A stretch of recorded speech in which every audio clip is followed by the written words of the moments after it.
Alright,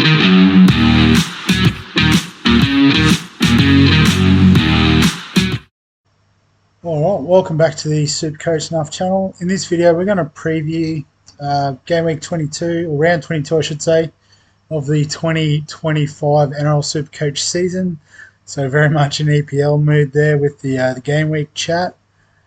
But before we look at my team, we'll look at the most popular trade-ins, trade-outs, captaincy options. So on the trade-outs list this week, number one, and rightly so, Jahrome Hughes.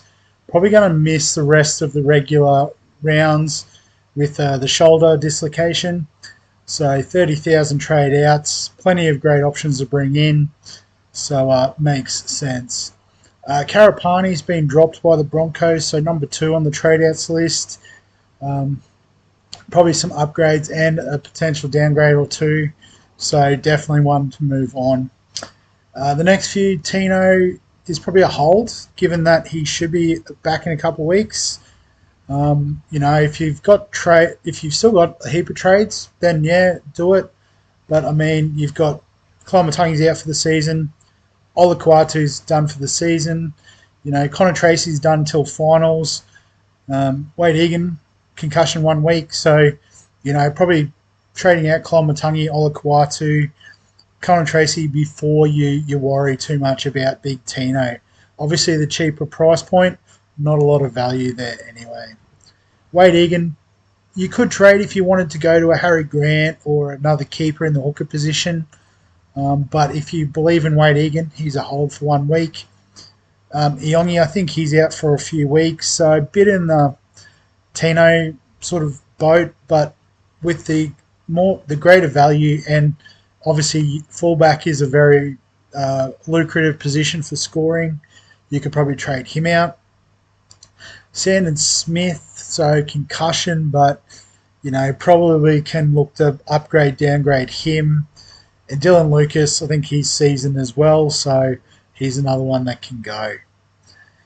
The trade-ins this week, number one and number two were my trade-ins from last week, so Cleary and Grant, highly recommend.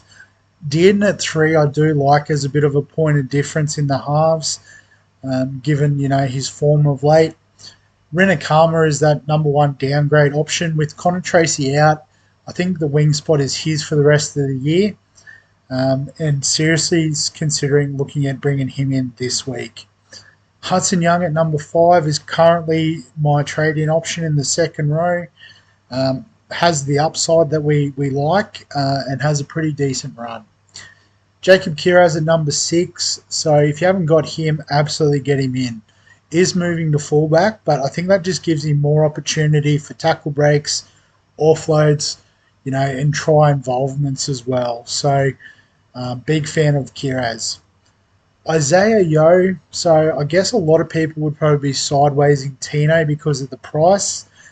You know, he doesn't offer the upside, but does offer a bit of a solid base. So if that's what you're looking for, I mean, you could do worse, but I think you can definitely look to chase some more upside with the short amount of time left this season. Zach Lomax, keeper in the centre wing, could absolutely bring him in. Nico Hines was a bit flat last week, so maybe a little bit biased, but I was keen on him as a buy last week. And, you know, still has a pretty decent draw. Probably the one downside is the Sharks do have a buy, so one to consider there. And same thing with Jamal Fogarty. So obviously in a good team at the moment, in good form, but the Raiders do have a buy.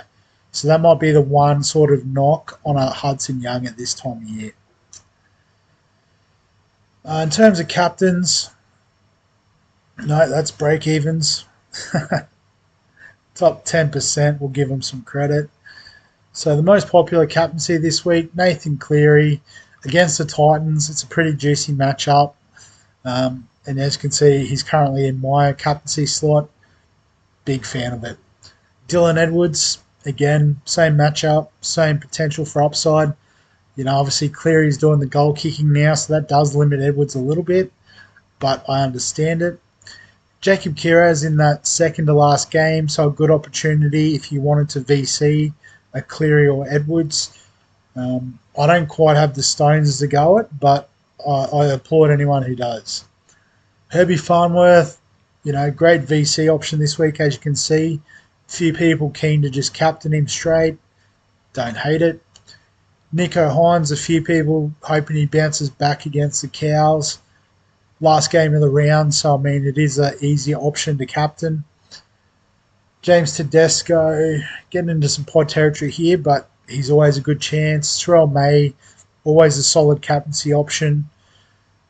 Scotty Drinkwater, if you think the Cows are going to go well against the Sharks, why not? Hudson Young, if you're going to have him in, why not? Think about it. And Payne Haas, again, another sort of safer captaincy shout. The VCs, so a lot of the guys we've already looked at. Harry Grant tonight against Para makes sense. Munster, first game of the round, why not? Reece Young, perfect high risk, high reward candidate for a VC. Zach Lomax also playing tonight. Nico Hines, don't know why you would VC him,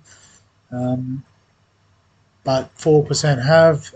Zach Lomax and Payne Haas plays pretty early in the round, so makes sense. So in terms of my team this week, I haven't actually changed it since the round preview. So the trades were Hughes and Savala out for Young and Katoa. But with the team news, particularly around Connor Tracy, I am considering doing the Karapani down to Rinakama move. I think Rinakama could be playable depending on matchup in the coming weeks. And, the question is, do we give up a Hudson Young? Break even of 87, but he could easily hit that. The other option is, we only have 2 trades up our sleeve. So, we don't really want to use another trade to downgrade. Like, we'd end up with, if we did it, I'll just undo the trade. So I have to find Savala off the list. This could take a while. How far up the list would he be? I might have already gone past him. Oh, there he is.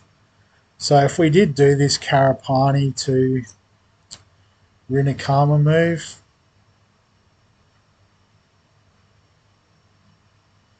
we're sitting with 500k in the bank because, we're going to sideways Hughes to Katoa. So it just doesn't really make sense to do that. So as much as I'd love to get Rinakama in the team, I'm going to stick with, upgrading Savala to Hudson Young and go from there. So, vice captain, as I said, Herbie against the Warriors. Although I have tipped the Warriors to win, so I think that's a bit of insurance for myself. But Cleary against Gold Coast, I'm pretty comfortable with captaining him this week. And the rest of the moves I think are fairly straightforward. Probably put Drinkwater on the bench, playing in the last game. Campbell plays after weeks. They play similar time, so I'll just throw Campbell in. Technically he plays first. Isaiah Katoa plays early, but we're captaining Cleary. And Jacob Preston plays in that last game too, so we'll put him on the bench. So that's the team going into round 22. As always, if you've got any questions, comments, thoughts, feel free to add them below this video. Give us a like if you enjoy the Supercoach NRL content. Subscribe for all the fantasy sports content on the channel. And other than that, we will catch you in the next one.